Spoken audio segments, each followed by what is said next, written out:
Jesus talk. But you allowed Kanye West to tell you Jesus walks. So 1,000 miles an hour my poetry is running. And I'll continue to give God 10% of it till he has the full 100. They say people can't read through all that anguish. I say if you want people to listen, you have to speak their language. So I put my videos on Facebook and YouTube, hoping that when you find yourselves in sticky situations, it's because righteous soul left you glued. Adios, Miss Winfrey. I'm no longer Oprah bound. Now I'm just bound for glory. And if I die before I get there, someone tell my story.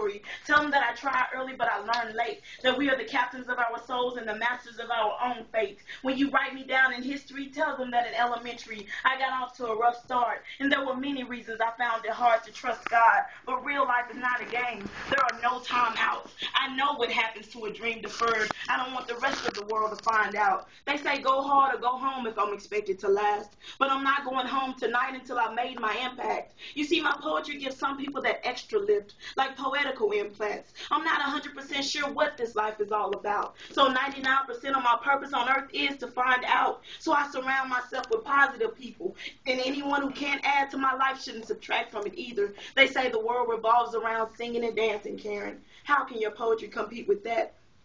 I tell them my desire is to move forward, and questions like that are only designed to hold me back. I don't know what it's going to take for me to make it, but I don't expect this world to give me a chance. I was born with the right to take it. Failure is not an option. I'm engaged to success. And what God has joined together, let no man put to rest. I can live with rejections, but I can't die with regrets. And you won't find me giving this world anything less, because it's all of me or none of me when I'm giving this world my best. So allow me to capture your attention and keep you locked into position while I breathe a little hope into your latest ambition. And if my poetry keeps you hooked, good, because that's exactly why I've been fishing. There will be those who won't believe in you, but 9 times out of 10, they're on the outside looking because they can't get in. The odds of them coming close to your success is very slim. You were made in your Father's image. That's why you don't look like them. You know the ones, the wrong way, they're always rubbing you. They're not confident being the teacher, so they settle for the substitute. The ones we befriend but can hardly trust because they're so busy looking for our horns that they overlook the God in us.